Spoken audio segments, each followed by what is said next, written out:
All right, guys, welcome to the latest episode of Blood Money. Today we have a very special guest, Scott Bryson. How you doing, sir? Hey, good, Vim. How are you? Good to have you on Blood Money, brother. So Scott is a former Secret Service agent, and we actually did an interview. He conducted an interview with me on his podcast. What's the name of your podcast, by the way, Scott? Again? Yeah, it's Scott Bryson, Beyond the Service.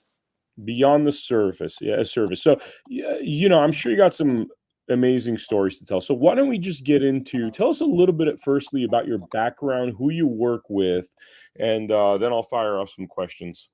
Yeah, sure. So I'm from North Carolina. You could probably tell by the way I sound. Lived all over the world, but I never lost my accent. Went to school at Appalachian State University in Boone, North Carolina. Played football up there for a few years. Kind of got tired of getting beat up, so I gave that up because I know it wasn't good enough to go pro. Uh, Got into law enforcement after I graduated from high school. I was a city police officer for 2 years. Then I went to the Secret Service for 25 years. And I'm still in law enforcement now, but I'm not at liberty to say where I work, which is totally fine. So I've been a cop, active duty cop for like 30 years. Secret Service career started in 1997. I was stationed in the Charlotte field office. After some time there, about 5 years and some change, I got transferred to DC, where I was on Presidential Protective Division with George W. Bush. Did that for right at 6 years. 3 of those years, I was on the counter assault team, which is basically a Secret Service version of a SWAT team, I guess is about the best way to describe it. From there, I had the privilege of going and serving overseas. I lived in London, England for 3.5 years. Came back to DC, spent 4.5 years in our surveillance unit, which I really enjoyed. And then from there, I got promoted, went back to the president's detail. This time Trump was in office. I ran Eric Trump's detail in New York City for 15 months. Then I went back to DC, ran the surveillance unit that I had been a part of earlier. This time I ran it as the supervisor for a year. Then I ran the JOC, which is the Joint Operations Center for the White House. And I can talk a little bit about that. From there, I went to Hawaii and ran our investigative division out of the Honolulu field office. And then from there, I went to Wilmington, North Carolina, and then I retired.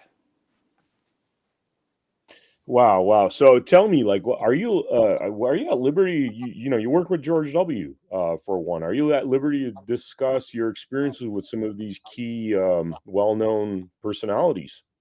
Yeah, I can talk about some things for sure. Yeah, I can. Tell me about working with George W. What you saw there. I mean, I'm curious.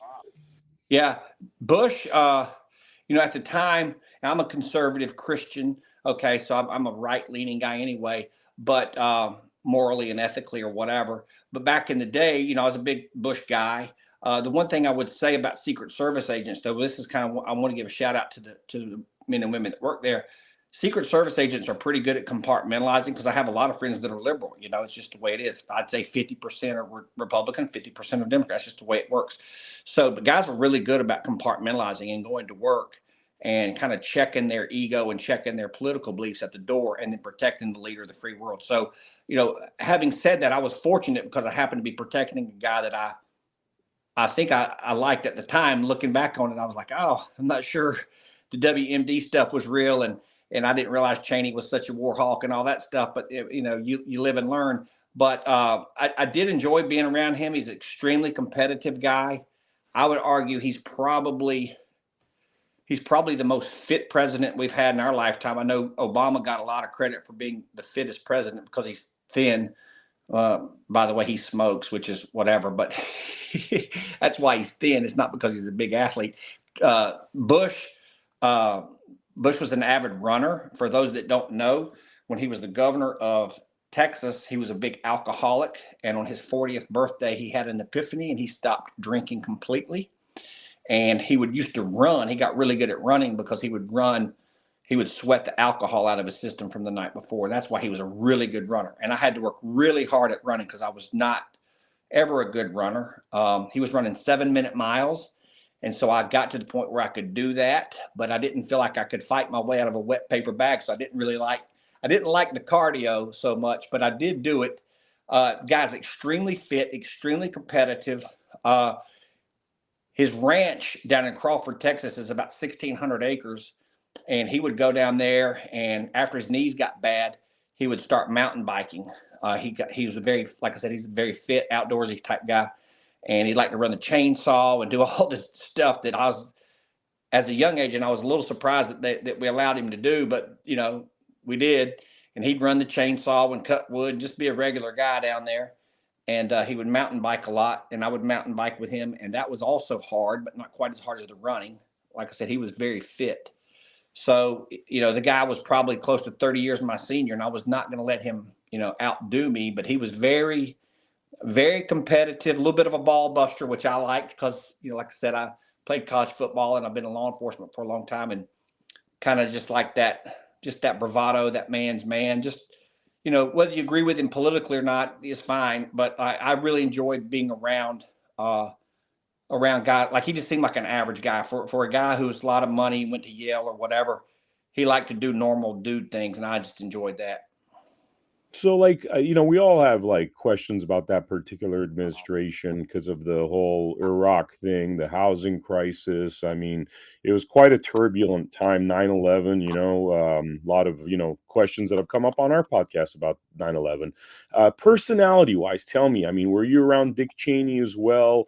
Obviously around W, what are the things you could say about, what you observed in terms of, other than him being a man's man and, seems like he was very fit. What else could you tell us about him? Well, yeah, to answer your first question, I was assigned to presidential protective division. So when you're a Secret Service agent, you start in the field, you're a phase 1 guy, you do investigations. Phase 2 part of your career is full-time protection. So you get sent to a former or the president or the vice president. So I got stationed on the president's detail. So no, I never really worked Dick Cheney because he had his own detail. But a funny story about him, one day I was in the West Wing getting something to eat, or in between, we call it pushes, like when you have to stand post, we call it ring around the oval because there's posts that you have to stand. And most days are pretty boring. When you travel outside of D.C., those are fun. The trips are fun. But if you're going to report to the White House every day, it's kind of monotonous. We call it ring around the oval. And so in between pushes, you might get a bathroom break or chance to check email or get something to eat. And I went to the West Wing restroom and ended up washing my hands. I was standing at the sink washing my hands, and Dick Cheney came out of the stall, and we didn't speak, of course, but that was the only time I was really kind of near Cheney. And I thought, well, that's kind of weird. I bumped into the VP in the bathroom, a little bit weird. But, I didn't really know much about Cheney then, but I would say about Bush, extremely hard work ethic, really good work ethic. Prior to going to his detail full time, I was assigned to Andy Card. Andy Card was his chief of staff, and Condoleezza Rice was his national security advisor. And they also had protection. So for almost a year, I protected Andy Card. And we had to actually move our push. We call it pushes, like your shift changes. We call it push. Your push times got changed because Bush would be in the Oval about 6 o'clock every morning. Well, shift change was at 6, 2, and 10. So we would have to get to work about 5 in the morning because Andy Card wanted to beat him to the Oval. So Andy would get to the White House about 5:30. So we had to be at work at 5. So one of the things I definitely remember about Bush was a strong work ethic. I can remember those early mornings, especially in the wintertime, walking him over, had a nice fire going in the Oval.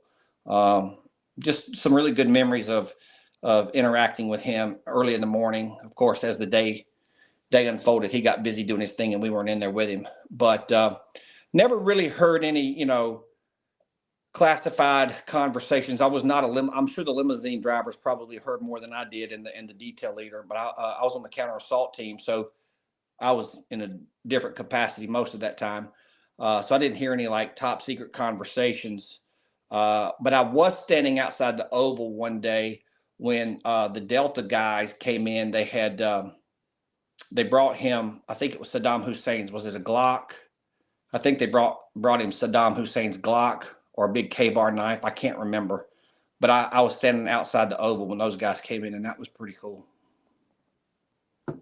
Wow, wow. Because if you look at what the mainstream media made George W. Bush out to be, I mean, they kind of represent him as like a lazy person, that Dick Cheney was really in charge, and like, he wasn't very smart. But what you're saying is, I mean, again, countering the mainstream media narrative and the way they tried to portray him. Yeah, I mean, he's obviously Yale educated or whatever, but he's a Texas guy. And I think a lot of times I've experienced this too, and I might have a soft spot in my heart for him a little bit, just because I think people judge a book by its cover a lot of the times. And we do have snafus, and people, look at Biden, God love him. I mean, he couldn't even get out a sentence without tripping over himself. But like, and Dan Quayle, of course, got a bad rap for not knowing how to spell potato. But I mean, George Bush, it might sound a little funny because he's from Texas, but the guy, as far as I could tell, he was super smart. And whether he was the smartest guy in the room or not didn't matter, because you were not going to outwork him. The guy has a tremendous work ethic. Wow, that's pretty cool. So tell me, after that, who'd you work with? So, like I said, I spent 6 years with Bush. 3 of those years, I was in a suit and tie, clean shaven, going to work every day. It was called working the shift. So, traveling with him on Air Force One and all that fun stuff, the stuff you see in the movies. They don't show the midnights and the stairwells, they show the sexy stuff. But that was fun traveling. I always liked going on the road. Air Force One, that's not a bad way to travel. One of the things I never got tired of doing was getting on the helicopter when he would go to Andrews. And if it was a good weather call, which it was most of the time, you would fly from, you wouldn't motorcade, you would take the helicopters. So that flight never got old, coming across the Washington Mall there, flying by the Washington Monument, coming across the Capitol. I mean, I did that several times, and I kind of got chills every time I did it. You're flying in the most restricted airspace in America in a helicopter, with the leader of the free world in the other helicopter. It's kind of a shell game, in case Hmm. someone's trying to shoot you down with a missile. They didn't know which one he was in. Hopefully, thankfully, Hmm. we never got shot at. But I mean, it was just that flight never got old. That was all. I was always enjoyed that. You were saying something. You said midnight in the stairwell. Tell me, what does that mean? Midnight, like the midnight in the stairwell stuff. Yeah. So especially like, well, protection's a full time gig, 24/7, 365. If a holiday exists, I've missed it, right? And that's just military is the same way, police the same thing. But it's a machine that never stops. You're protecting the leader of the free world in my case, or the VP, or the first or second family, whoever. So it's an assignment that doesn't stop. It's around the clock. And so what I was saying is, like, these movies are always showing the high speed, low drag stuff. But guess what? There's somebody somewhere standing in a stairwell at 3 in the morning, trying to stay awake. And I can remember many times doing that when I was on the counter assault team, when I was with my guys in a hotel somewhere, perhaps, or even in the White House, uh, just trying to stay awake, trying to fight the sleep monkey. 3 or 4 o'clock in the morning, it gets tough to stay awake. That's all I meant. Is there so tell me a little bit about like anything dangerous, hairy situations, or was it pretty standard? I mean, was it pretty calm and peaceful? Well, you want boring, right? So you definitely want boring, even though it makes for a long shift. But boring is good because you're not getting attacked. But I would say that when I was on the counter assault, well, let's see here. I've been to Afghanistan twice. Once on the counter assault team, I went with First Lady Laura Bush, and I got to work with SEAL Team 3. I think it was 3 or 8. I can't remember. Sorry, guys. But I worked with SEAL Team over there, and that was, I'd never been in the military, and I'd never been in a combat zone, so that was a little. I enjoyed it, but it got my attention. The hair on my neck stood up a couple times, but I felt really safe because I was with my guys and I was with the SEAL team. Didn't really feel, super scared. I mean, I was nervous, but I don't think I was super scared because we weren't, being shot at. But I felt comfortable because I was with a bunch of competent people. I will tell you, it was a little nerve wracking though. But I will tell you that the scaredest I've ever been, which is going to sound crazy because I've been to Afghanistan twice. The second time I went to Afghanistan, I went as a shift guy. It was during Bush's farewell tour in December of '08 when he got the shoes thrown at him in the press conference in was it Baghdad or somewhere over in Iraq? I I believe was that was Baghdad. Yeah, Yeah, Baghdad. I was in Afghanistan. So he was supposed to come to Afghanistan first and then hit Iraq, but they flipped it for some reason, and he had the shoes and stuff thrown at him. Which I would tell a funny story about that in a second. But to answer your question, I was doing Karzai's Palace. I was the side agent for Karzai's Palace. And I was in country for like a week before we told. We were at a CIA compound in Kabul, and before we even told the Afghani people that we were there. And then I got dropped off alone over at Karzai's Palace I had 24 hours to put together a security plan. And of course, everybody over there had an AK-47, and all I had was my stupid pistol. But GRS was my QRF. So if people don't know, GRS is the Global Response Staff. That's the guys you probably saw in the movie 13 Hours. That was my QRF. So that made me feel good because I had their radio. But it was a little unnerving to be in Afghanistan, kind of alone, surrounded by dudes with AKs. And again, a little bit of a novice, not being in the military. It's, I hate to say it, but like I didn't really trust anybody. I mean, you don't know who's good and who's bad. They're all wearing army fatigues and everybody's carrying an AK. And I just was hoping they were all good guys. And it turned out they were, but you never know with that type of stuff. But what I wanted to say, I wanted to go back and tell you about the scariest thing I ever did, I think. So Afghanistan twice, pretty cool experiences. But the scariest I think I've ever been was in Kingston, Jamaica. I was working in a two-man element.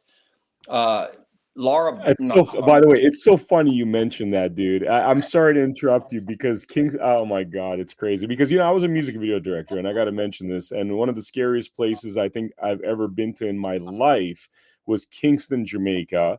Sorry to interrupt you. It was an area called Tuvali Gardens, which is basically a region of Kingston, Jamaica, where the warlords, which is the gangsters, and these guys are brutal. I mean, you constantly see individuals walking around with an arm missing, and the reason their arm's missing is because the warlords cut it off because that dude stole something, right? Yeah. And it just brought me back to 2004 when I was out there directing reggae music videos, and literally the warlords, because there was no cops, the warlords were the ones protecting me, and I would have 4 dudes on one side, 4 dudes on the other side, literally walking me through town because as a white boy, I'd be dead meat in that region. But anyway. Yeah.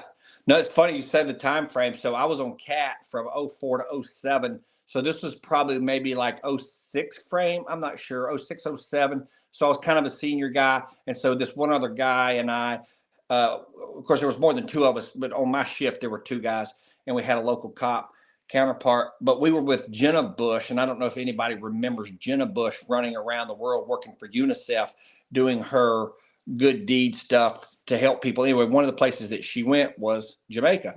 And she also spent a lot of time, she lived in Panama. I did several rotations down in Panama, which was also a little bit shady, but not near as scary. But she was doing not Barbara Walters, Diane Sawyer was doing, you could find it. I've looked for it before. I can't find it. It's somewhere on the internet. Diane Sawyer did one of her shows, behind the scenes, whatever it's called, with Jenna, and they decided to get this great idea to go down to a shanty town, which is probably what you're talking about, or something very similar to what you're talking about. Every single person down there was carrying a machete or an AK, and then you had most of the detail were Caucasian type looking dudes.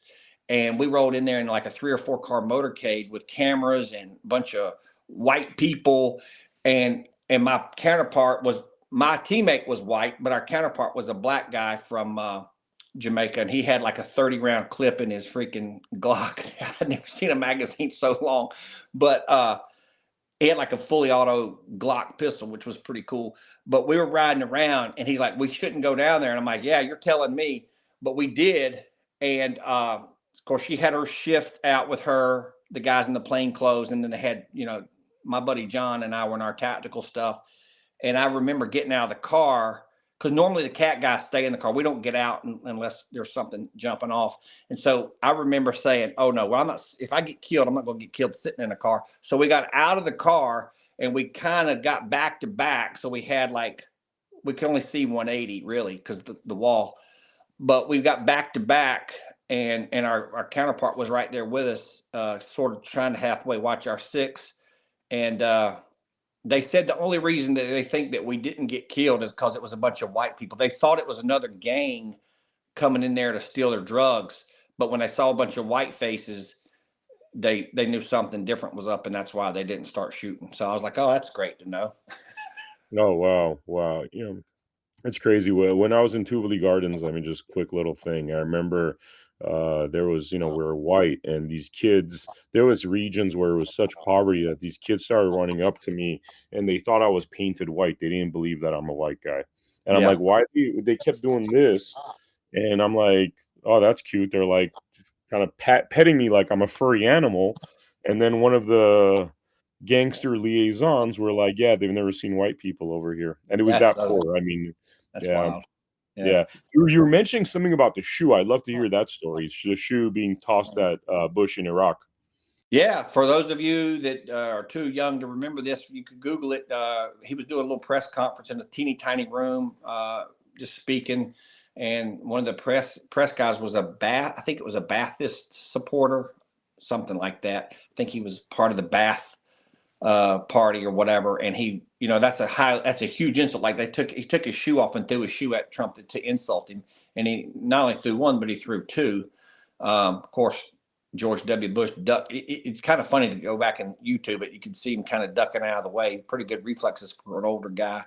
But what the funny story I wanted to tell was they were so embarrassed by that they grabbed the guy. Now I wasn't there. I was in Afghanistan waiting for him to come to me. But of course, when we all got on the plane to come home together, I heard the story, and they basically hog-tied this dude, literally hog-tied him with his hands and feet behind his back, carried him down. They were going to throw him into the river. I think it's the Euphrates. I'm not sure if that's right, but they were going to throw him into the river. And the site agent for that site, this guy named Colin, God rest his soul, he passed away a few years ago of cancer, just a gigantic human being. Like Colin was like 6'4", 260, solid muscle. Had it not been for that, they probably wouldn't have listened to him because he was like a giant. And they were going to throw this dude in the river, and Colin basically begged them not to kill the guy. And so they didn't, but they beat the crap out of him. They were going to kill him. They're going to throw him in the river. Wow, wow, that's Bow interesting. and bear. Yeah, it's crazy. Wow. So take me through, the next person of note that you're helping oversee. Yeah. So let's see. So wrapped up my time in D.C. with George W. Bush. I did have the pleasure of taking his father, George H.W. Bush, to Kuwait one time when I was on the CAT team. Got to do a lot of cool stuff when I was on the CAT team. Took his dad. We lovingly referred to them as 41 and 43. Not no disrespect meant, but when you say George Bush, you didn't want to say George H.W. Bush or George W. Bush, so we would just call him 41 and 43. So I got to take 41 to Kuwait. Bumped into Oliver North while I was there. Had a beer with him. That was really cool.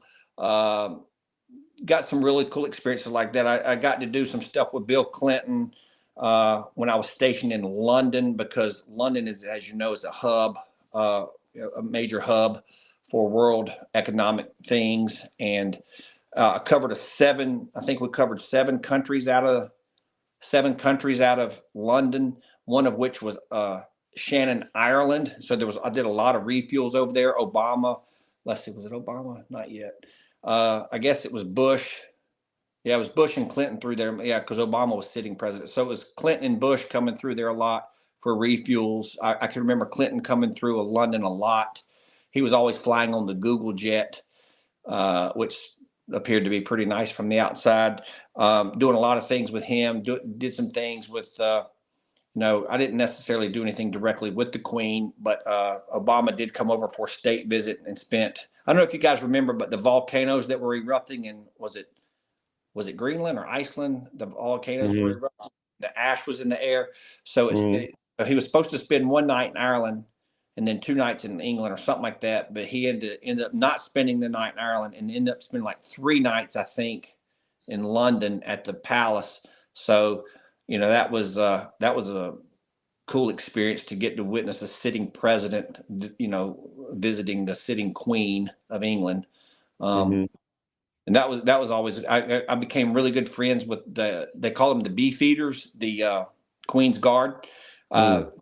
got to hang out with those guys a lot. I'm still friends with those guys. Made some lifelong friends when I was living in London. Would go down to the Tower of London and watched them do the ceremony of the keys. They still do the ceremony of the keys every single night. They even did it every single, I think they missed one night during World War II because something was on fire, but for hundreds of years, they've done the ceremony of the keys because they used to legitimately lock up the tower at night, back, hundreds of years ago, and used to get invited into their private pub and have some drinks and just salt of the earth people, man. My time in London was just so amazing. So tell me, Obama, like working with Obama, what was your experiences like? What, his personality, what you think about him? What are some of the things you saw working with him? Yeah. So I get this question a lot. Like, my career path had nothing to do with who was in office. Like, so it's just timing, right? So I went to DC in March of 03 and left in January of 09 because I was on orders to go overseas. So I was with Bush for 5 years and 10 months. I was with Obama for 2 days. So the only thing I did with Obama was, of course, everybody knows the night you get sworn in, the day you get sworn in, there's a bunch of galas that night. Presidents usually hit about 10 galas, I think it is. They'll pop in and do a dance, maybe make 10 or 15 minutes worth of remarks and then bounce to the next one. So the January the 20th inauguration day is a super busy day for everybody. And so he came to the DC Armory, and it was like a 10,000 person ticketed event that I was in charge of.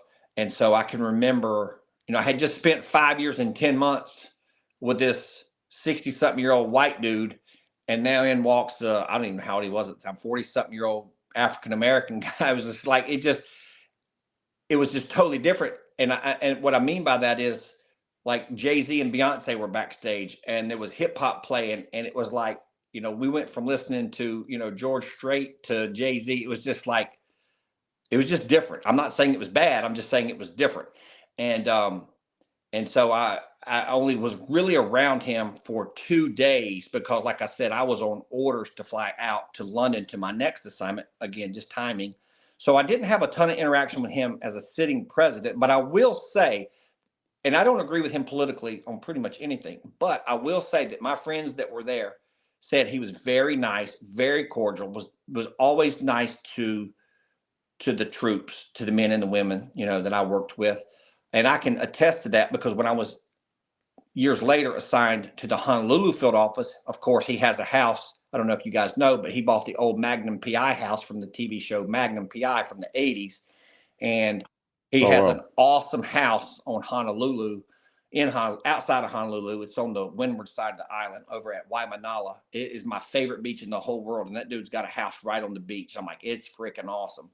So he would come over there for Christmas and stuff and play golf. And his house was under construction for a few years. And now I'm sure it's finished now, and they're living, they bounce around. But any interaction I had with him was like sort of limited because I was kind of like the field office supervisor. I would be in proximity, like, if he's putting, I'd be kind of standing near the green or whatever. But, I never said I can't sit here and say I had a conversation with the man because that would be a bridge too far. But I was near him and around him, never witnessed anything vulgar or, he was always a gentleman when I was around him. He just was. Now, can't say that about every protectee. Mrs. Clinton was not the nicest, for sure. I knew you're going to bring this up, by the way, man. It's funny. Every single person I've talked with that has had an interaction, I've heard, and they can't talk too much. I'm not going to say much. She was not. I've rarely heard a positive word. But anyway, go right ahead. I don't want to say. Listen, man. There's no point in, there's no reason to beat a dead horse. And I wasn't with her on a daily basis, so I can't speak. Now, if I had witnessed things, I would be more than happy to. Look, I call balls and strikes. That's what I say on my podcast. We call balls and strikes. I have no problem doing that. I never witnessed anything bad with Obama. I never witnessed anything bad with Bush. I really never witnessed anything crazy with Clinton. Clinton is like a gregarious guy. I mean, he's larger than life. And when he walks in the room, you can just feel the energy. That dude exudes energy, right? So, but Hillary, not super friendly, whatever. We were the help. it was very clear that we were the help, no problem. So I just tried to stay clear. I don't want to beat her up, but everybody knows.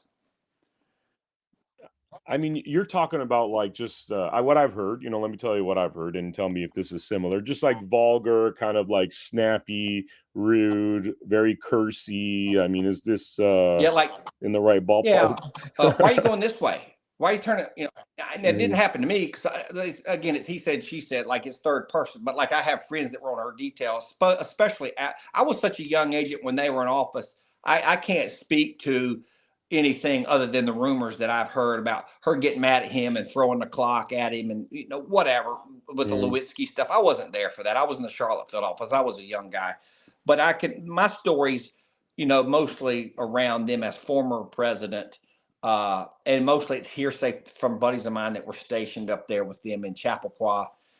Just little things like being real, snippety or curt, however you want to say it, just kind of rude. Like why are you going this way? Don't you know this way's faster? Just stupid first world nonsense. It doesn't make a hill of beans, but just not not not like I would say up until Trump. When I protected Trump, of course, Eric and Laura are my favorite protectees of all time because I was their detail leader and I was with them every freaking day.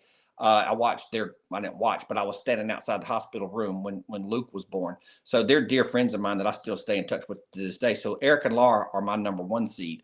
Of course, I'm a big 47 guy too. But up until that point, Mrs. Bush, Laura Bush, Bush's 43's wife was my favorite protectee because she was so sweet. I mean, she was a librarian, and she was just sweet and kind. And did you guys get something to eat? It's cold out here. Don't you need a coat? Just kind of just like a grandmother, like a young type grandmother, a mother figure, just a super nice lady. And let's just say that Mrs. Clinton was not Mrs. Bush. That's all. That's all. So, Michelle, did you have any? We didn't talk about Michelle Obama. Do you have any No, interaction with not her? really. I mean, a little bit. Like I said, my interactions with the Obamas was only like in a 2 year window when I was stationed in Honolulu because they would come over for like a month or so for Christmas, and I was mostly with him, because I was the field office supervisor, so I was with him doing golf or whatever. He would golf just about every day. I think about every day, and she would go on hikes and different Hmm. things. So there was a couple of times that when he wasn't doing stuff, he was at the house because no offense, but he's the priority, right? So if he was at the house, kind of locked down, I would have an opportunity to go with the guys that I was friends with on her detail and kind of catch up on old times and she would go on a hike or something like that, and that was always kind of nice. They're very outdoorsy type people too. A little bit different than Bush because Bush was out cutting wood and kind of being a almost like a farmer type. But they were very active, kayaking and on the water and hiking and playing golf. But I wasn't around her a ton. But when I was, I mean, I didn't have any real interaction with her because, like I said, she was with her girlfriends or whatever, and they were hiking and doing their thing, and we were just there in a working capacity. But no, I can't say anything negative. Uh, Again, if I had witnessed something, I would 100% spill the beans. But they were always professional to me. So now we're in the Trump administration, and you're working with Don Jr. and Yep. So my butt. So I what? got I was assigned to Eric Trump and my buddy Al Story, he was my first interviewee uh, on my podcast. Al Story, you might like to talk to him sometime. He's an awesome guy. Al was Don's detail leader, and I was Eric's detail leader. So Al and I worked together a lot at Trump Tower. We were on a TDY, temporary duty assignment up there for I think Al did about 2 years. I did 15 months with Eric and just salt to the earth, man. The thing I always said about it, I don't care if you like Trump. I don't care if you like Obama. I don't care who you like or who you don't like. But what I never could figure out is, when Obama was in office, I didn't care for his politics super much, right? But I didn't feel the need to tell everybody. But as soon as Trump got in, by God, everybody's letting you know how much they hate him. I'm like, dude, I don't. Why are you putting so much emphasis on this one guy? This guy doesn't really make or break my day. Sure, it's nice to have Trump back in the Oval versus Biden for sure, but Biden had dementia. Let's be honest. So I mean, whether you're a Democrat or Republican, I don't really care, but I just never could quite wrap my head around the venomous vitriol that people have for this guy. And I thought Trump derangement syndrome was just kind of a buzz phrase, but it's actually a real thing. I mean, we witnessed it last night on the what do you call it? The State of the Union. The Democrats wouldn't even clap for a 13-year-old boy with brain cancer. They wouldn't clap for the widow of an officer, or the mothers and sisters of slain girls. I mean, they're just full of hate, man. And not all of them, not all, but they seem like they're just full of hate. And I just don't understand why people are against this guy so much. And I think what I'm trying to say, and I don't think I'm doing a good job of articulating what I'm actually trying to say, but what I'm trying to say is I know what I know because I've seen behind the curtain. I've been in the White House with Trump. Not every day because I was with Eric, but when we would come down, I would watch Eric interact with his dad, and I would be standing there listening to him talk. Obviously not trying to eavesdrop, but you're in the same freaking room. And the first time we went down there to the White House in early 2017, I think it was probably February of 17, maybe March of 17. Eric was talking to his dad, and he's like, "I want to introduce you to my guy." Well, I had never been introduced to a president. I mean, I used to work Bush every day, but I didn't talk to the guy unless he talked to me, which he did some, but not much. He's trying to run the country, and I'm there to protect him. I'm not there to be friends with the guy. And it was just awkward because I wasn't sure if I was supposed to talk to him or not. And so I looked at my boss, and he gave me the nod like it was okay, because my protectee is trying to introduce me to the leader of the free world, and I'm scared to go talk to the guy because I don't want to get in trouble. And he's like, "Hey, Dad, this is my guy, Scott, blah, blah, blah." And then he couldn't have been nicer. He was like, "Hey, you going to take care of my boy?" And I said, that's exactly what he said. "You going to take care of my boy?" And I said, "Yes, sir, I am." He said, "Okay, he's a good man. Take care of him." And then we chit chat for a minute. I don't even really remember much of the conversation. I do remember him asking me if I was going to take care of his son. And I said, yes. It was just a humbling moment, and that's the way what you see on cameras, what is off camera. Like, he's not putting on a show. Yeah, he's a little bit of a showman back in the day with his show that he had, the what do you call it, The Apprentice or whatever. I understand, a little bit of a showman then, but he loves our country. He loves his family. I think he loves the Lord. I hope he does. I think the Lord spared his life on July 13th for sure. So if he wasn't a Christian then, maybe he is now. I don't know. That's up to him and God. That ain't up to me. But I just he's a patriot that loves his country, and he's trying to do the best that he knows how. And people just, no matter, he said it great last night. No matter what he does, they're not going to like him. He could cure cancer and they wouldn't like him. I just don't understand it. Yeah, yeah. So you work with Eric Trump, and then subsequent to that, you retired, or? Yes, I worked with Eric. Awesome human being. My man is just an amazing human being. It's funny you say that, because my interaction with him, because I used to go to Reawaken America quite a bit. I went to almost every single one the last 3 years or so. And I was kind of shocked because I remember one time, we met briefly, just, did a quick little interview. And I remember, we were kind of hanging out at the end of this hall, and there's another big hall that crosses over, kind of like a T shape, right? And he's passing through the hall. He stops, comes up to us, says, "What's up, guys? And you guys doing okay?" We're like, "Yeah, yeah."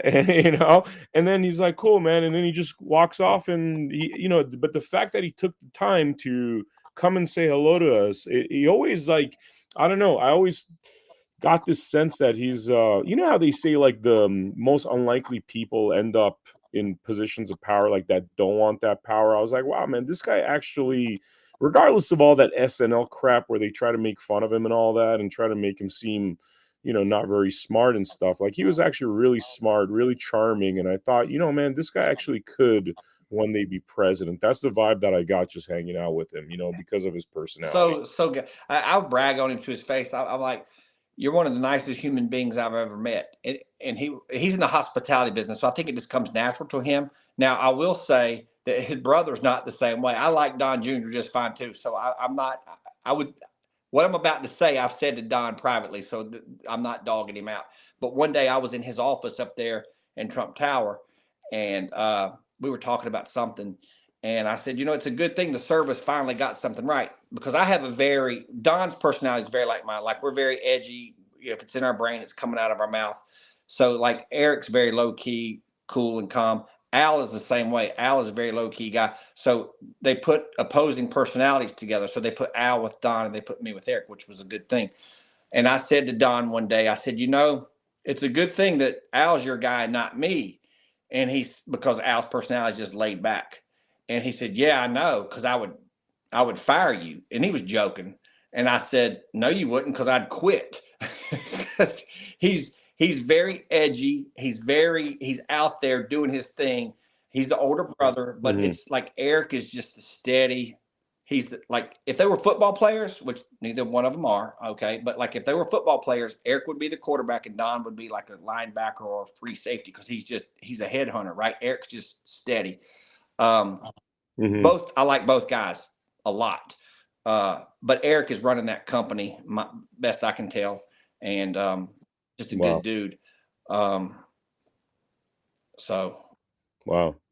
So tell me, I mean, now that you're retired, how do you sum up your experience as a Secret Service? I mean, it almost is like a charmed life, going through those experiences and traveling the world and, seeing so many presidents so closely. I mean, how do you sum all that up? Yeah, I mean, I definitely feel like I've been blessed. Like I said, I was a police officer.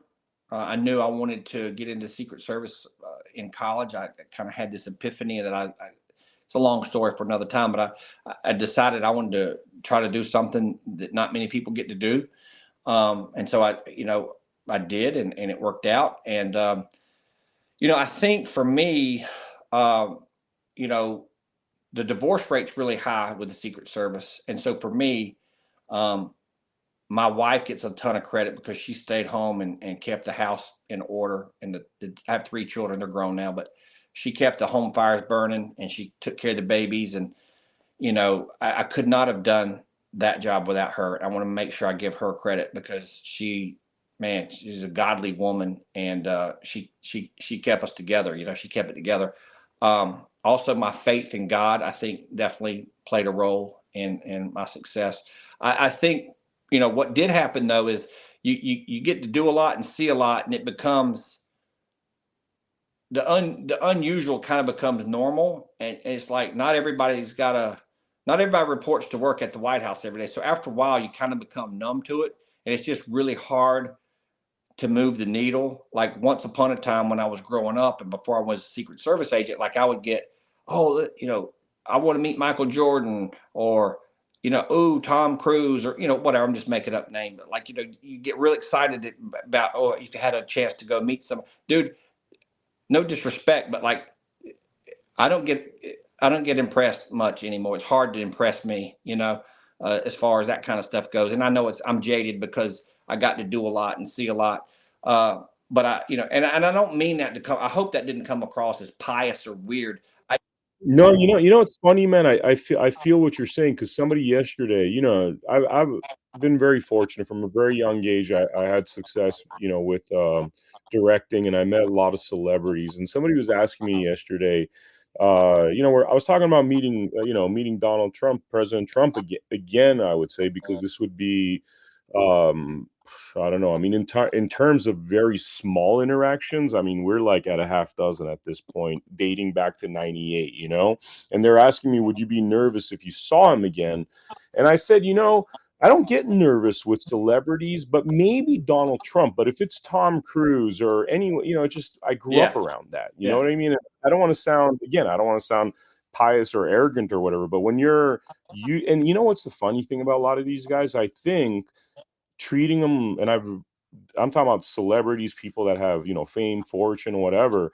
It seems as though the more normal you are with them, like, you're not like, oh, hello, sir, whatever. You're kind of like, just treat them like a regular person. They appreciate that, and they seem to open up to you, and they feel more comfortable when you just treat them like a regular dude, obviously respectfully, but, just treat them like a regular No, I person. think that's exactly right. I mean, a prime example of that for me what was the Bush girls and the Obama girls. Now, the Obama girls were a little bit younger when he took office, right? But so the Bush girls were, I think, in high school and college back then.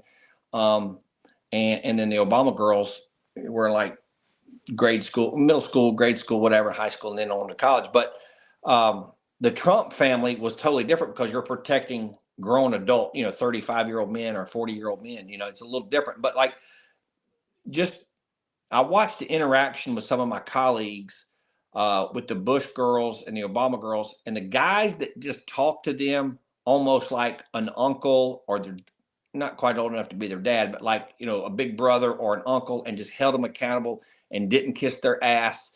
And, basically, hey, we're not doing that. And as long as you could articulate, wow, they respected it. But the guys that treated them like robots and were like, I'm scared to talk to you. Like it's a freaking 19-year-old girl. Dude, you're 35. Act like it. Those girls took advantage of the robot type dudes, and the guys that were just not mean to them, but firm, right? Firm but fair. They gravitated toward those guys because they didn't treat them like they were princesses. They were there to keep them alive for sure, but they didn't kiss their butt, and I think they definitely appreciated that. Wow, man, this is so fascinating. I'm curious, are you ever thinking about writing a memoir of your experiences? Now, my Or wife wants me to write. Like, you listen, dude. I don't want to write a book. I started a podcast. You know that. I feel like I'm trying to figure out the next chapter of my life. I enjoy doing this type of stuff. I might write a book someday. Maybe. I think my wife and I had talked about maybe doing like instead of a Secret Service book, maybe doing like a self-help book to talk about marriage and Mhm. how to. Because listen, man, marriage is hard, right? It's ups and downs, and we've had our ups and downs. I mean, mostly Mhm. because I'm a knuckle dragger, right? Not because of her, but men and women are just different, and marriage is hard no matter what job you have. And then you have a job like this or a job in the military; it's very hard to keep it together. So I think we've talked about maybe trying to incorporate our faith or something, and writing a book on self help, and maybe just try to how to help people navigate marriage. But yeah, she's told me for a long time I need to write a book, but I'm just not. This is the first interview I've ever done talking about my career. I don't think I've done this one, Oh, and wow. I feel a little odd. Like I like watching the Sean Ryan Mhm. show with different. Than I love listening to people talk about their careers. It just feels a little weird to do it from my perspective because I just feel like it's, hey, look at me, and I don't like doing that, but. Let me ask you, like, your podcast, what's your ultimate goal with it? What kind of stuff are you looking to cover in your podcast, just in Yeah, general? that's a good question. I think I started off like for 25 years, I couldn't really say a whole lot because of the Hatch Act. I just couldn't get a lot of stuff off my chest. I went through the pandemic like everybody else. I'm not vaccinated. So I went through some turbulent times toward the end of my career where they tried to fire me because I wouldn't take the jab. So I just want to speak truth to power is kind of my mantra. I think kind of what I'm going for. And until I can kind of get my legs under me, it's sort of a combination of like the Bongino show where he talks about current events and politics, geopolitical stuff, and then like a Sean Ryan thing or like yours, like where you're interviewing people. I really just want to try to interview as many people as I can and just tell stories that I think people would be interested in. And then I think, again, not to harp on my faith, but I do want to try to use my faith. I'm not going to just do a religious podcast on Christianity because I don't think people would probably watch that. But I want to incorporate my faith into certain aspects of different things and hopefully just spread a little good news because the world is such a dark place. I'm just trying to spread a little light, man. You know what I thought was a really cool idea, which I think you were getting at in terms of a book, like a self-help book, is it sounds like your Christianity had a lot to do with it, and your wife as well, of keeping the family together through a challenging job you have. Is that kind of on point with what you're looking to potentially Yeah, do? yeah, absolutely. I think we're both strong believers. Our children are all saved. And I know everybody watching this is not, and that's fine. I'm not trying to be preachy or judgy or anything like that, because that does not really, you get more bees with honey than you do vinegar, right? But I just want to, Mhm. I feel like, and I want to be careful how I say this because I don't want it to come across wrong. Like I don't consider, like, I'm not a Navy SEAL. I wasn't a pro athlete, but I do have this niche that not a lot of people. I feel like I have a platform that might give me a little street cred, maybe. And if I could Mm. somehow use my platform and talk about the good and the bad, and like learn, like, I like to learn from my mistakes, but I also like to learn from the mistakes of others so that I don't do those, right? So if I could just at some point help somebody somewhere. I just want to help people. If I know that sounds a little cliche, but I've been a civil servant for 30 years. All I know is, service, right? And I'm not trying to sound holier than thou, because I'm not. But I just really want to help. I mean, I'm also a high school football coach. I like pouring into people and trying to help cultivate them and turn young men into actual productive citizens, And I'm just taking that mindset and trying to put it into my podcast.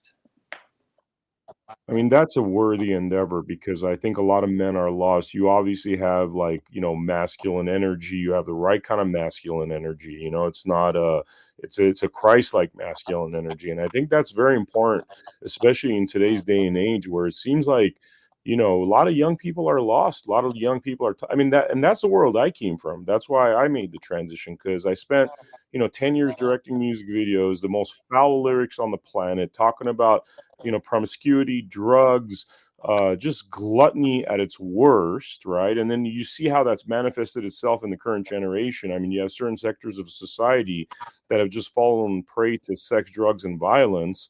And, seeing how that was affecting our kids.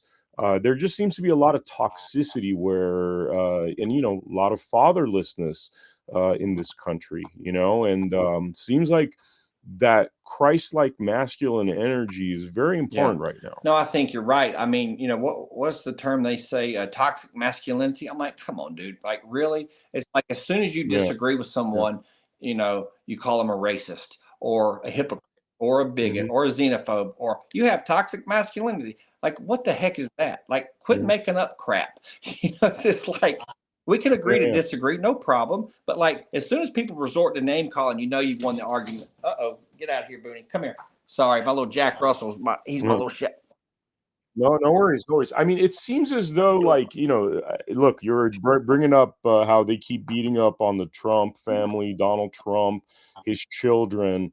It seems as though one of the reasons why they keep at him the way they do, much more so than any other president, is because he is, a masculine man that has his own mind, and he's not controllable, and he's not going to be part of their agenda and say words like toxic masculinity and pronouns like they, them, and the 73 genders.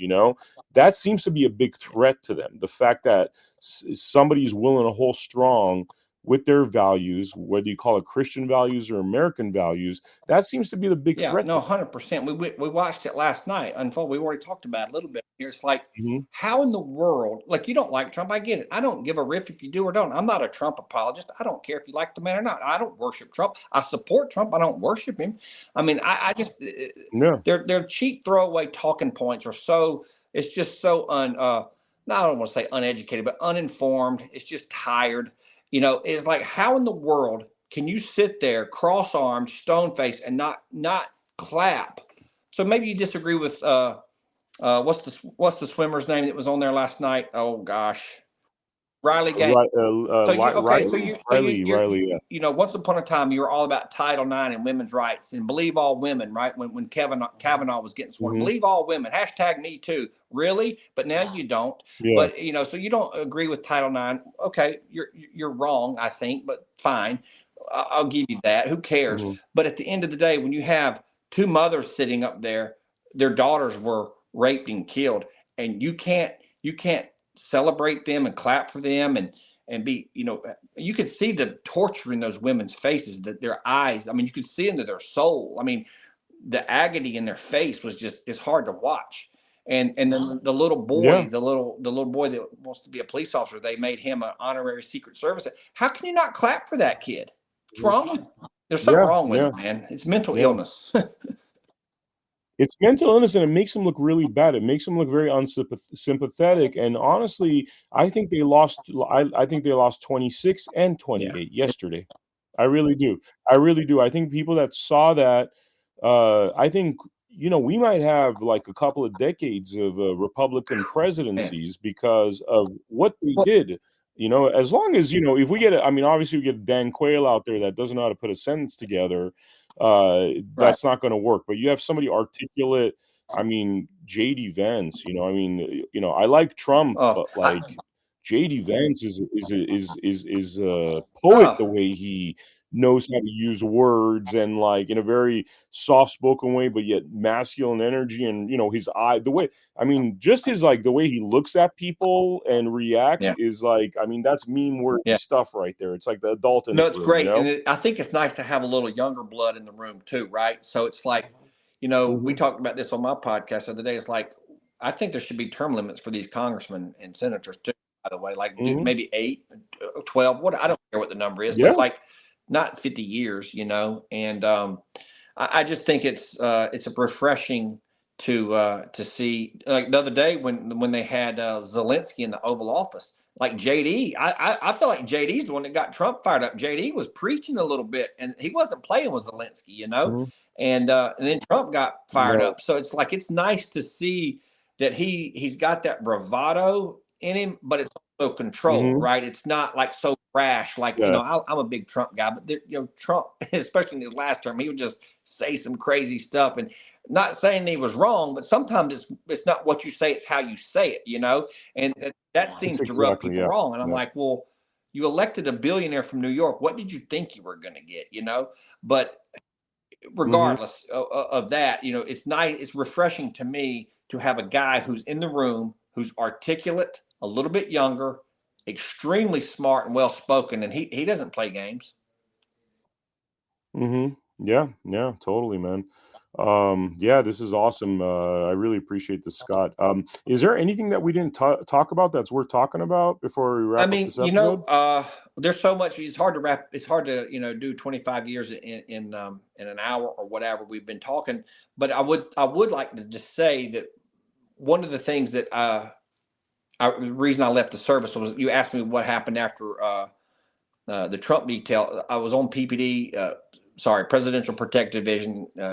Everything in the government's got acronyms. So I did 9 years of my 25 years on permanent protection, Presidential Protective Division, which was the highlight of my career. But I'm sure it also took years off of my life because it's extremely stressful. I mean, I hate to sound cliche, but it's like a zero fail mission. Of course, July 13th we didn't talk about, which is a complete debacle.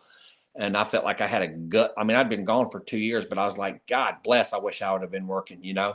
And we could talk about that some other time. And then, Yeah, you know what? Actually, let us talk about that. Tell me about July yeah, it was 13th. bullshit, dude. I mean, it's like my wife's gonna be mad I said that. Sorry, sweetie. Um, I'm trying to work on my language. I've been doing a lot better. But you know, I ran our surveillance. Well, I was part of our surveillance unit for 4.5 years, and I pretty much ran it for 2 of those years basically as like an NCO. It's the best way I know how to describe the Secret Service. I was not officially a supervisor, but had supervisor responsibility. So it's basically like an NCO, non-commissioned officer. And then so I had a lot of experience doing surveillance. Then I came back and ran it for a year as like basically an officer would do in the military. And they didn't have that asset. Now you have to also remember that a former president, doesn't get the assets that a sitting POTUS gets. Like POTUS gets the most, and we all know that. And then VP and blah blah blah. But Trump was not just a former president. Okay, this isn't like you know Jimmy Carter or Clinton or Bush that have been out of office for years. This guy's fresh out of office, and he's got a high threat level on him. Oh, and by the way, he's the candidate running for office. So, in my humble opinion, and it's hard to get people to talk. I still am obviously friends with guys on the job. I've only been gone for just over 2 years. I'm still in touch with a lot of guys on the job. Nobody wants to say a whole lot, and I understand they're a little scared to talk, but I know what I know because I did the job. And if they would have had a surveillance team or teams, I'm not going to talk about numbers, but if they would have had counter surveillance teams, plural, working that day, no chance that would have happened, because the CSU guys would have found the guy and either arrested him or killed him, and they'd be heroes, but they weren't there, and it's bullcrap. Wow, wow. Is there more you want to I talk mean, I about could that talk on this topic, for or? 2 hours, but I mean, it's like, you know, DEI had a part to do with it. I hate to even bring that up, but you know, if I'm going to say Mhm. I call balls and strikes, then I got to call balls and strikes. And I've been hard on the service. Some of my first not my podcast, but some of my shorts. You know, I do little shorts for Instagram and TikTok. I was all over the Secret Service. I spent 25 years of my life. I gave 25 good years of my life to that profession, and it's hard to throw stones at an agency where I'm like, did I waste my whole life? And I'm like, no, I don't think so. Uh, but it's sometimes we just I mean, what happened there? Like, it's just insane to me that, like, sloped roof, we can't get guy. I mean, what is all uh, that nonsense about? I mean, it seems very well, you know willful, what it is. actually. Okay, first of all, the deep state's a real thing. Let's call it what it is. The deep state's a real thing. No, I don't think the Secret Service was involved. Okay, I've been asked that. You didn't ask me that, but people have. No, I don't. And I can't get into the details because I can't give away trade craft. But like for the Secret Service to have had involvement in that, it would take so much planning. And I just now I could be proved to be wrong someday, but I'll go to And I argued a little bit. I'll be honest with you. I argued with Eric and Don about this. Both of those guys were pissed, as they should be. Their dad got shot in the freaking head, and they're like, "This is an inside job." Blah blah blah. I'm like, no, it's not a Secret Service job. I don't think. I think it's a deep state job. Now, did the agency have something to do with it? Did the bureau? I don't know. I have no idea. I don't know, but I have an opinion, and my opinion is they wanted to they impeached him twice. They indicted him. They raided his home. Mhm, Tucker Carlson said it. I was saying, like, I'm no Tucker Carlson, but I was screaming at the TV. They're gonna try to kill this guy. That's the next thing. They're gonna try to kill mhm, him. My wife and I would talk about that every night. Like, oh my God, they're going to try to kill this guy. And I hate to say it, but mhm. we were right. Sometimes you want to be wrong about this stuff. Yeah. But like the sloped roof and all that bull crap, that's Julie Pearson, who, by the way, was a supervisor on Biden's detail. She was a GS-15 on Biden's detail when he was the VP. So why do you think she got that job? She's not more, my 24-year-old's got more qualifications to do that job than she does. I mean, she got it because of DEI. Let's call it what it is. It's called nepotism. She was friends with Biden, and he wanted to say he put a woman in as Secret Service director. I think she was the second female. And by the way, I have female agent friends of mine that would be very good at that job. So I'm not a sexist, but it's like, back in the day when people would criticize Obama for his politics, like, oh, you're just racist. No, I'm not racist. He's terrible at his job. So they throw these taglines on. No one wants to be called a racist. So people that aren't like you and me shut up, but people like me and you don't shut up, and they don't like that. Um, so Julie, is it Julie Pearson? I'm getting them confused. I think it was Julie Pearson, but she was the director at the time. I mean, the slope was like it was almost flat. So that's just embarrassing. Just the buck's got to stop with somebody, and she's the director and she wasn't there, and I get that. But she's got to take it on the chin, and she's just got to apologize and fall on the sword. But you start making excuses, it just makes it way worse. It's embarrassing. It's freaking embarrassing. For Mm. me, I was Yeah. embarrassed. Like, I'm like, I don't even want to tell people I'm a retired agent. Like, it was embarrassing. I mean, DEI just destroys everything, and being in the Hollywood world, I remember when the DEI stuff came to a network that I was hired to help run, and I mean, this is literal, they replaced all the professionals with purple-haired people, resulted in them burning through $300 million, driving the business to bankruptcy because they wanted to do this woke DEI thing. And some of the stupidest things I've seen, even the Oscars, for example, a few nights ago, there was the Oscars. I looked back at 1995. The viewership in 1995, when the population was less, was 48 million. This year, 18 million. So they lost about 70% or more of their market share. And then I go on my Facebook, which is still populated by a bunch of Hollywood people, because a lot of them dropped me when I started talking smack about the COVID vaccine. They all said that I'm crazy domestic terrorist, crazy MAGA guy, and but a lot of them are still on my Facebook page, and they are still talking the same nonsense. I'm like, you guys are literally inches away from driving your entire business into bankruptcy. Most of you guys, I don't know what jobs you're going to get, in your 40s and 50s now, but nonetheless, they are still, TDS woke, and they're losing. I mean, they're like 2-3 years away from literally us, meaning the freedom people, patriots, capturing the mainstream media completely. And I don't understand the logic of it. It's like suicide on the installment plan before my eyes. I don't think they understand what there's two things. They don't understand what the definition of insanity is, right? Trying the same thing over and over, expecting a different result. And they wouldn't know irony if it bit them in the butt. They just don't understand irony at all. But like, again, not to beat up on the little young girl that was out there at the Trump thing, but the girl that kept having a hard time getting her gun in her holster. I don't know if this is true, but I was told that she was like, that was her site, or she was the lead for that thing. I don't know.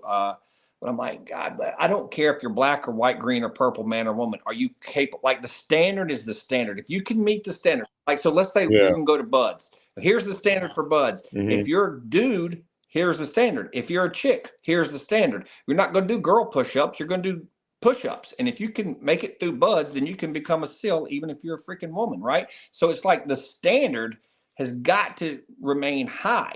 And I think what's happened is, for whatever reason, I don't, it's a head scratcher. It's like we have lowered, certain places haven't, but some places have, and the service is definitely guilty of it. Director Pearson, I want to make sure I'm saying the right one. I think it was Julie Pearson, said that she had a plan. This is before she, basically resigned. She wanted to have 30% of the workplace be females by 2030. I'm like, what? Okay, like, but that's a predominantly male-driven workforce, right? Law enforcement is predominantly male, right? And by the way, there's called a majority for a reason, and there's called a minority for a reason. Like, there's just more white dudes that want to go do that than there are anything else. That doesn't mean it's wrong. It's numbers. That's why I love math. It's just a percentage. And why are you driving this train into the ground to try to hire 30? Like, I have 2 sons and a daughter. My daughter's not interested in doing that job, but like, I would push my sons toward it before I would push her. There's just certain, and it sounds sexist, and it might rub people wrong, and I don't mean for it to, but like, there's just certain jobs that are for certain people, and I don't mean that to be derogatory. Like, I don't, like, if you're flying my airplane, do you think if I care if it's a woman flying the airplane, or if she's black or white or gay or straight? I don't care. Does she know how to fly that freaking airplane? And if she does, then hey, let's go. If she doesn't, then I don't want to get on the plane. And I don't think that's asking too much. Yep. It's just common sense and logic, really. And we've seen these companies where it's like planes going down. The chopper thing that happened there with 67 people dying. I mean, it's just ridiculous. Crazy. It's literally the only other thing people. I wanted to touch on really quickly, and I'm sorry, I don't mean to like belabor the point, but is the jab. I call myself a pure blood. It's kind of like a little in-house joke that we had at the Secret Service. My last office, my next to last office, I was in Hawaii. There were 20 of us there, and only 2 of us. I was a supervisor, and of course, supervisors have bosses too. And so my boss, the special agent in charge of the field office, was like, he was on me like white on rice, and I'm like, dude, I'm not an anti-vaxxer, so okay, let's just tap the brakes. Don't start calling me a bunch of names that aren't true. Okay, I'm not an anti-vaxxer. I just want more information, because once I have it, I can't go back. I just wanted more information, And once they politicize it, that's when I kind of lost interest. I mean, like when Trump was in and he was doing his best to do Operation Warp Speed and try to help. That was the work. Like, Harris was on TV and Biden were on TV saying, I'll never take a Trump vaccine. As soon as they won, it was the best thing ever. And I'm like, once you guys politicized it, you lost me. It's like when you start trying to politicize science, I'm out. Yeah, and you're saying that they were basically, I mean, they were threatening you with losing Yeah, a I had, job. I mean, they said yeah, they weren't forcing anybody, but that's no, forcing people when you're they're threatening to lose, they're full of Yeah, crap. I was a supervisory yeah. special agent. Okay, I was in the middle of the Pacific Ocean, and we from Hawaii covers like 51 or 52% of the globe. We cover everything from like I think it's Pakistan down to frickin' New Zealand. We have a huge area of responsibility, huge, right? The whole Pacific realm. I was not allowed to travel. The other supervisor that was my pay grade, GS 14, had retired. Okay, so that left one guy to cover everything because the two guys above me, they had different responsibilities. But as the mid-level supervisor, whatever, I was in charge of staffing all the protective visits throughout the whole AOR, and I was not allowed to travel because I wasn't vaccinated. And the same thing when I went back to Wilmington, I couldn't travel, and I had every Monday I had to take a freaking nose swab. I mean, it's just so. I mean, talk about just being I don't want to say persecuted because persecuted is too far. Like Christians and Jewish people have been persecuted. People are being persecuted, getting their heads cut off for their faith. That's persecution. I didn't experience persecution, but I did experience bias. And it was ridiculous. I had to take a nose swab every. I'm not sick. I have no symptoms. Why do I have to take a nose swab? And first of all, how do you? I just reported to this office. How do you know I'm not vaccinated? Isn't that a HIPAA violation to tell the secretary and it was a small office when I went to Wilmington. I left Hawaii and went to Wilmington. The reason I left Hawaii is because of COVID. I actually took a voluntary downgrade to get the heck back home, back to CONUS. I'm like, I got to get out of here. Things are going south. So at that point in time when we were living in Hawaii, it got so bad toward the end, right before I decided, I'm like, I got to get out of here. We couldn't even go to a restaurant. It was just my wife and I because we were empty nesters. So we were living there. And if you didn't have a vaccine ID card, you couldn't go to a movie. You couldn't go to a restaurant. You could go to the food court at the mall and get food, but you had to take it back. You couldn't sit in the restaurant and eat. You were allowed to go to the grocery store, but right after we left is when they stopped allowing people who were not vaccinated to go to the grocery store. And that's when our friends that lived below us ended up moving to Tennessee. They'd lived there 18 years and they had no intentions on ever leaving. And they ended up moving to Tennessee because don't the only way they could get groceries is to do DoorDash or whatever. And I told my wife, and some people are going to agree with me, and some people are going to think I need to be in a straitjacket. But I think that whole thing was the precursor to the mark of the beast. And no, I'm not calling the jab the mark of the beast. I'm saying it's a precursor because if you didn't have an ID card, you couldn't go fricking buy groceries. Now, it didn't stop you from going to get gas and all that stuff because you're outside, but you couldn't feed your family. You couldn't do certain things. And that is Mhm. a precursor, my friends, to bending the knee. Okay. And I wouldn't bend the knee, and that pissed them off because I was in such the minority. They're like, literally everybody, everywhere you would look, was wearing a mask. It's 85 degrees in Hawaii, and people are walking around the beach with a mask on. I'm like, brother, you got a mental illness. I'm sorry. Yeah, yeah. I mean, it's how far could they push it? And I would take it even a step further, Scott, because I've done a lot of interviews on this podcast. You're saying you're not an anti-vaxxer. I interviewed RFK Jr.'s one of his writing partners named Brian Hooker. He's a 30-year expert, PhD in vaccines, and they wrote a book together called Vax Unvax, which basically analyzes every single vaccine ever, and the net positive results are always less than the net negative, meaning it might help some people, but the negative aspects far outweigh the positive. This is what Brian Hooker and RFK Yeah. Jr. say in their book, right? So there's that aspect. The other thing I've heard, and this is pretty crazy, is that it is the mark of the beast in that once you have this stuff in you.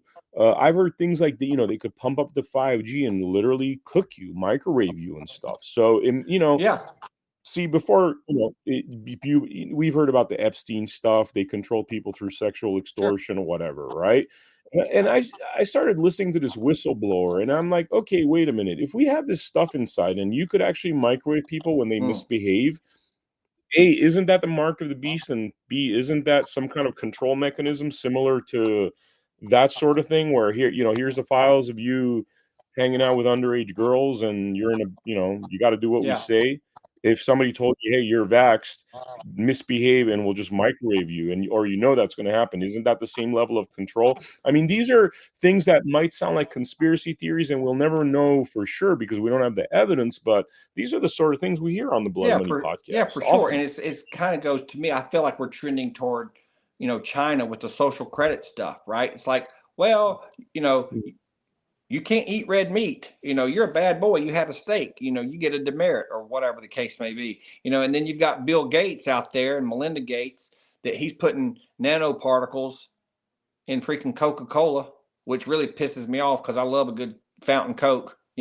I've tried to cut way back on my sugar intake, but like if I go to the movies, I'm getting a Coke. That's going to happen. But like, according to the internet, and again, just because it's on the internet doesn't mean it's true, but do some research. Like Bill Gates, is partnered with Coca-Cola and allegedly they're putting nanoparticles in Coke products.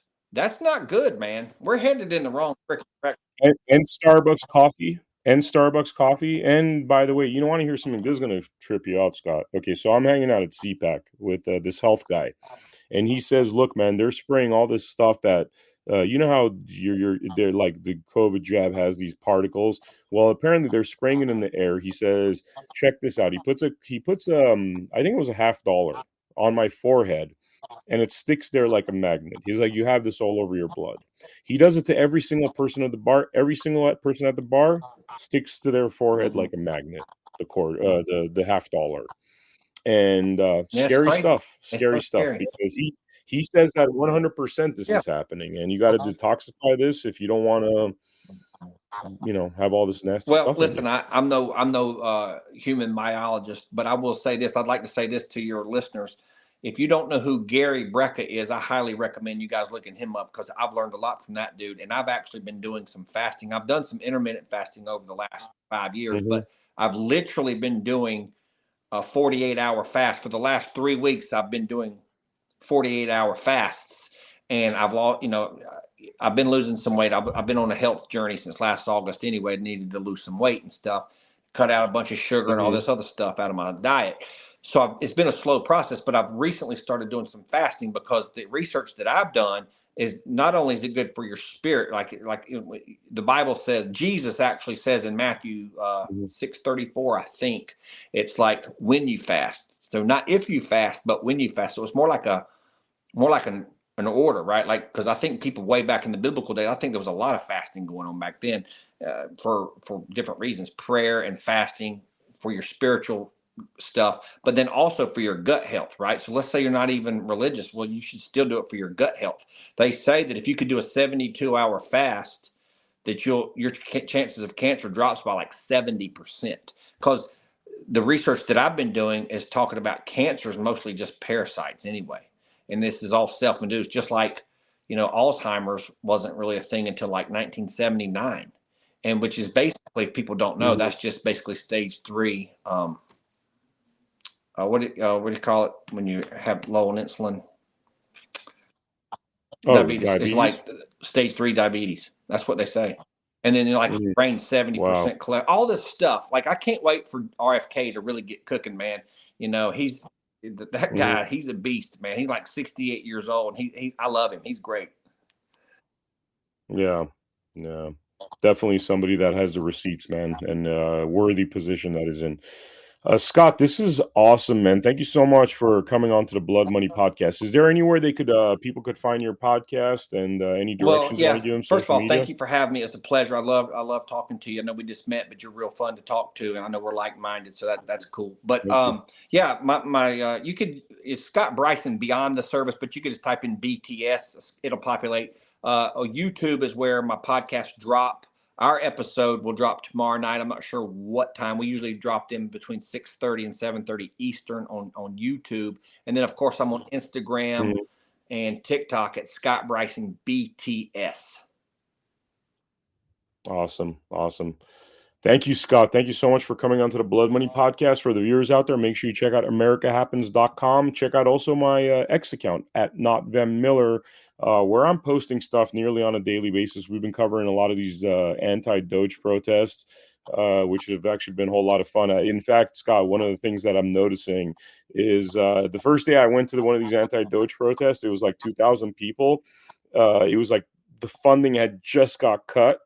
And then cut to a week and a half later, and these protests are like 30, 40 people. And it just dwindling down. It shows you, man, they created a whole leftist movement out of paying people to show up. And we've heard a lot about this, people getting Cash App payments on a daily basis to show up somewhere. Well, all that money went away, and these protests, if you check out my X account at NotVemMiller, you're going to be kind of shocked because it's just really pathetic right now. It's almost non-existent, hanging by a thread. I have a feeling a week from now, the next anti-Doge protest will probably have 10 people there. But that's a beautiful thing because the fraud seems to be going away. It's about time. Yeah. Thank you, viewers, for showing up to this Blood Money episode. I will see you all on the next episode. Take care.